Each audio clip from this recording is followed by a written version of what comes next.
We're here because free speech is under attack. We're here because people are being convinced that socialism works.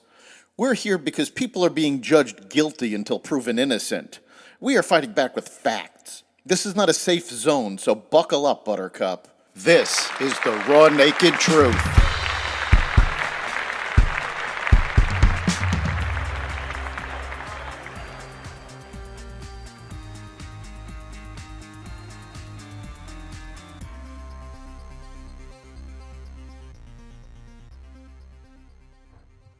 Iran threatens Israel. Concerns rise about the deaths of Hamas's hostages. Economic numbers come in, and more. Welcome to the Raw Naked Truth. I'm your host, Eric Lopkin, and here's the news you need to know. Iran's leader on Wednesday threatened to take action against Israel during a prayer ceremony. He also criticized the U.S. and the West for their involvement amid tensions in the region. Iran's supreme leader, Ayatollah Ali Khamenei, spoke at a prayer ceremony celebrating the end of the Muslim holy month of Ramadan when he promised to retaliate against Israel, saying it will be punished for an airstrike that demolished Iran's consulate in Syria earlier this month. In his remarks, Khamenei said the strike, which left several Iranian generals dead, was wrongdoing and akin to an attack on Iran itself. When they attacked our consulate area, it was like they attacked our territory, Khamenei said. The evil regime must be punished, and it will be punished. Iran has been funding Hamas and Hezbollah's attack on Israel, aside from funding other terrorist groups. Fears are rising over the fate of the remaining hostages held in Gaza after Hamas said it was unsure whether it could bring forth 40 Israeli civilian captives as part of a U.S.-backed ceasefire proposal, according to officials familiar with the negotiations. The 40 hostages, including women, children, elderly men, and those in fragile health, would be released under a U.S.-supported plan for a 6-week ceasefire in the war in Gaza. In exchange, Israel would release hundreds of Palestinian prisoners. Instead, the militant group has been unable to confirm that it has enough civilian hostages to fulfill its end of the deal in the initial phase of the proposal plan, complicating talks towards a possible ceasefire in the 6-month-old war that has left much of Gaza in ruins. A Hamas official said the group wouldn't commit to releasing 40 living hostages, but could commit to 40 hostages total, which could mean dead or alive. 3 people were shot Wednesday, including a teenage boy wounded by police, and 5 were arrested when a hail of gunfire erupted near the end of a packed end-of-Ramadan event in Philadelphia, authorities said. Shots rang out around 2:30 p.m. in the area of North 46th Street and Weil Using Avenue at Clara Muhammad Square, where about 1,000 people were gathered. Philadelphia Police Commissioner Kevin Bethel told reporters at the scene. Officers were writing tickets at a nearby gas station when they heard 30 shots fired, Bethel said.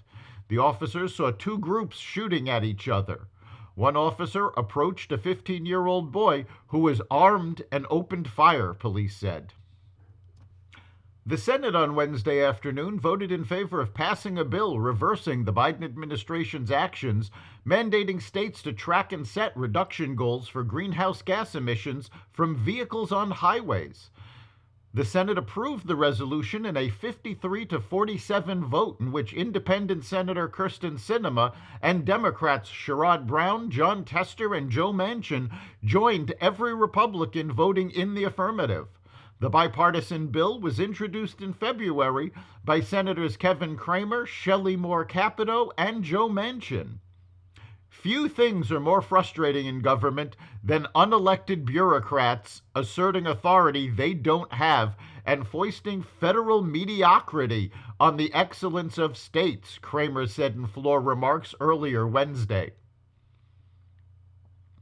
Home ownership affordability fell to its lowest level since the 1980s, as mortgage rates reached a 23-year high and home prices set new records. Borrowing costs have eased somewhat this year, with the average rate for a 30-year home loan down about a percentage point since October. But other prices related to home ownership keep rising and show little sign of abating.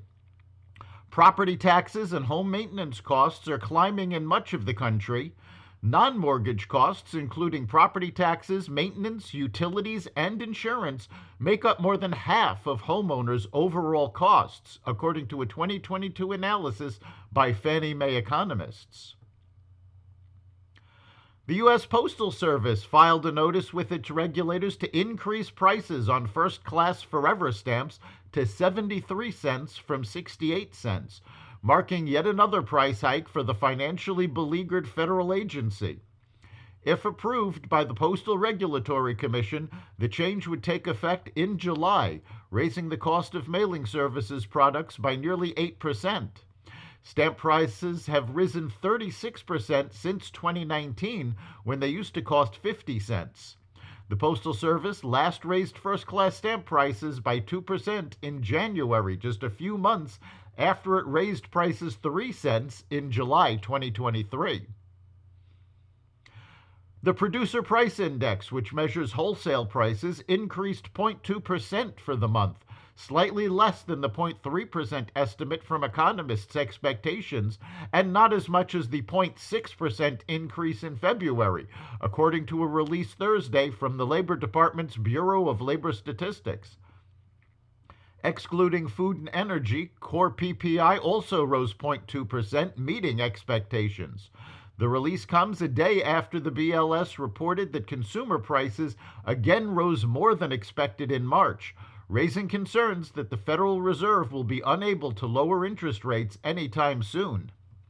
That's the Raw Naked Truth. You can catch every episode of The Raw Naked Truth at xvadio.com, the Apple Podcasts app, Google Podcasts, Spotify, iHeartRadio, Audible, Amazon Music, and other platforms that respect freedom of speech. We'll see you next time.